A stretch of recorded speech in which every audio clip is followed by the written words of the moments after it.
Would you agree that Studio 666, first of all, to describe it, it's a horror movie starring the Foo Fighters, semi based on their experiences recording Medicine at Midnight, where they recorded in what seemed like a haunted house.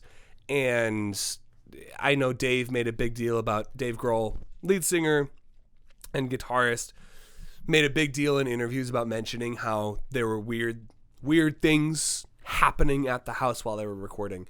And they put a movie in production and they made the movie, and it's supposed to be this supernatural thriller kind of slasher movie where there's 6 members of the band. Not everyone's going to survive. So there's some creative kills here and there, but it's like a possession movie mixed with a musical biopic, mixed with a YouTube sketch, mixed with a semi-musical. And honestly, I think out of all of the thriller and horror movies and shows and things that I've seen, even video games, this one does it like the least well. I don't know how to describe it. I'm gonna let you go first. Go first. It's man. a massive cheese fest. Like, have you seen any Foo Fighters music video? It's like, yeah. You look at the one for Walk, you know? Yeah, where it's like totally goofy the whole time. Or like Learn to Fly, where they get Tenacious D to play like people on the plane, you know? Yeah, it's just the Foo Fighters doing what they do. And just making some goofy shit, but it's a movie now. Right. And I guess that's the charm, right? Like if you're a Foo Fighters fan like we are, if you're a fan of horror movies like we are, it's kind of going to be right up your alley, but I feel like obviously, you know, Pat Smear isn't Marlon Brando over here. But you know. Yeah, I'm sorry, Pat, man. That was I think the band member that puts on the most believable performance, I think it was Nate. I think I really liked Nate's performance in the movie. None of them are actors, you know? So like when they have to memorize lines and ironically, because they have a song called Stacked Actors. They do. But I don't know. I feel like for the most part there's always either too much going on or there's not enough going on. Like I know there's a part in the middle where it seems like it kind of slows down and drags a little bit, and like I go back and I watch clips, like isolated clips from the movie, and I'm like, oh yeah, like when Dave comes out of the basement for the first time after like learning of this old secret recording from a band in the 70s, and they like did some satanic stuff and blah blah blah, and Dave comes out of the basement and Pat's there eating Doritos, you know. And then, like, Dave knocks the Doritos out of his hands and steps on them. And Pat's like, what the hell, man? I don't know. Like, that was funny, like, out of context. But it's just, like, some of the comedic moments in the context of the movie don't land. And, like, some of the horror things don't land for me. So it's, like, it is a cheese fest. It entirely depends on, like, how much you like the personality of the Foo Fighters, you know? Because if you're going into it as someone who's not a fan, I don't know. Maybe you'll like it more. Maybe you'll think it's really bad. But hello. We just heard a high pitched ringing. Is that our collective tinnitus? Is that our tinnitus happening at the same time? Is our tinnitus D? My God. One day we're gonna do tinnitus D.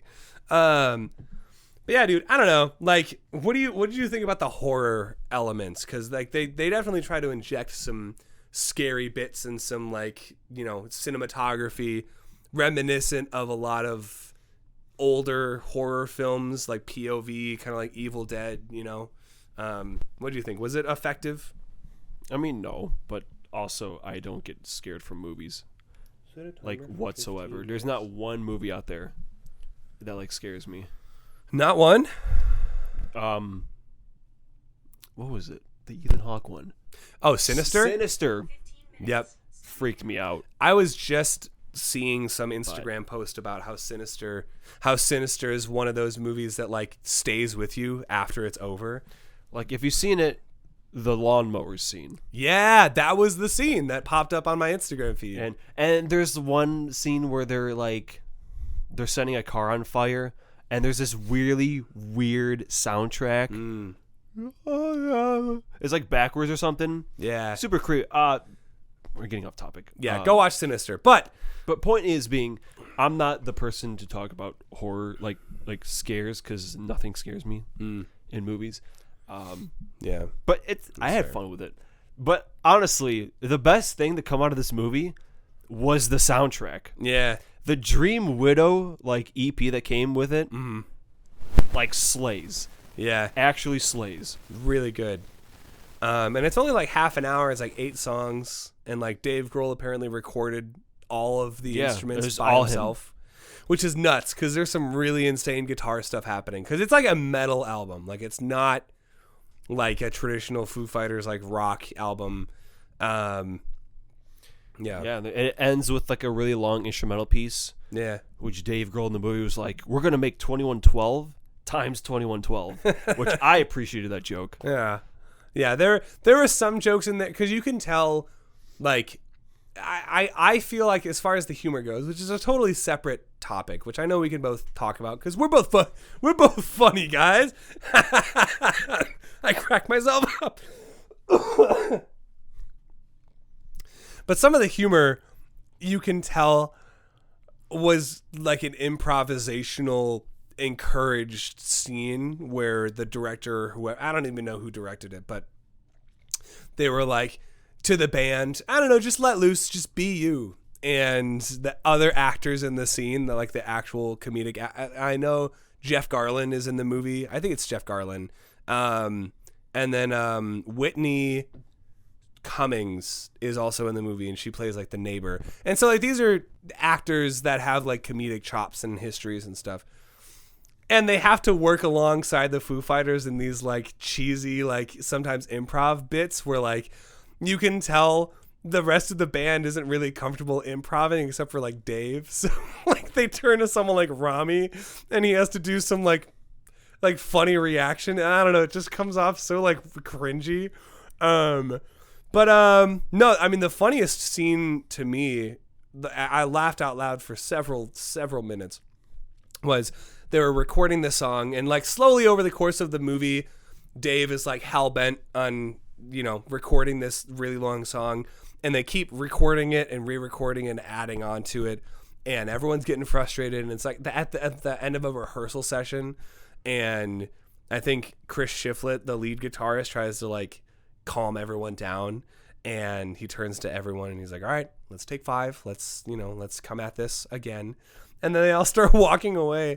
And Taylor Hawkins, he's like, fuck you, Schiff, you can't tell me what to do. And there's just something really funny about his delivery that had me laughing because I was just not expecting it. But yeah, and then I would say like the best part of the movie, like the best section of the movie is the end, like by far.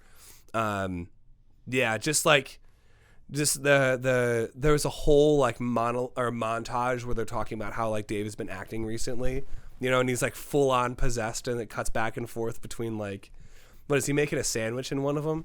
I can't remember. I don't remember. Yeah, but like, I don't know, the comedic bits and the horror bits, and like it turns into a movie less concerned with trying to scare you and more concerned with like, I don't know, we have a demon on screen now, so let's like get really gory and bloody and like have chase scenes and stuff like that. And Pat and Nate, I think they're the last ones to survive, which is really funny watching them like run away from a possessed Dave and blah blah blah.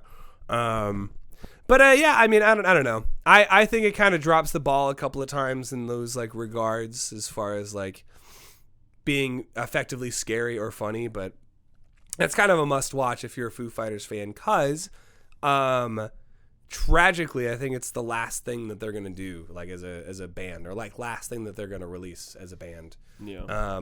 Which is like super sad, but at the same time, I don't know, it's kind of a testament to like them just doing what they wanted, because like they had reached a point in their careers where they could really do whatever they wanted to do and experiment with. And I'm sure the conversation was like, well, I mean, we've done everything. We've recorded to tape. We've recorded songs in different cities at different studios. And like, I don't know, man, we played all these shows across the country, and let's make a movie. you know? And it's like one of those fun decisions. It's like kind of like what we were talking about with Def Leppard. It's like you get to a certain point creatively where you're like, fuck it, let's do this. And in this case, it was fuck it, let's make a movie. And you gotta applaud them for that. So like as a Foo Fighters fan, definitely at least rent it. But yeah, man, I don't know. I feel shitty because I don't have a whole lot of thoughts on this movie. It's also I haven't seen it in a really long time. But it's like the only Foo Fighters movie that we can really talk about. Because the other things that they filmed have been either music videos or like biographies. You know, they did or documentaries, I guess, documentaries. Because there's the Back and Forth, which is probably definitely biased. My favorite documentary, like band documentary of all time. Because it leads up to like Wasting Light, which is one of my favorite albums of all time. And bless you. And then they did Sonic Highways, which I haven't been able to watch. Is it on HBO Max? Honestly, I don't know. Fuck, man. I have HBO Max now. So I should see if Sonic Highways is there. Because I haven't seen Sonic Highways. And then they have another one where Dave did a documentary about, which studio was it? Fuck, man. I forget. But there was a studio that was like shutting down, and so he was like, "What? I don't want this to shut down before I give it its proper farewell." It wasn't Studio 606, because that's where they do all of their stuff, and their recording and things. I'm useless. I'm a bad fan. Whatever. There's a documentary about a studio. There's a documentary about a studio. But yeah, I don't know. Do you have any more to say about Studio 666? I mean, not really. I mean, it is a rented, but I'll probably buy it at some point. Yeah, it's pretty straightforward. I think if there was a steelbook, I'd probably buy it just for the memorabilia of it. Because, like you said, it's assuming that it is like the last hurrah. Yeah, even though it wasn't meant to be. Yeah, that's the part that's the most tragic. I think is like, not even most tragic, but I don't know. It's one of those things where like you can't really anticipate, you know, when someone's gonna be gone. So it's like the last thing that they worked on isn't always, you know, like this big triumphant thing. But I guess it makes it more special that it's like the last thing.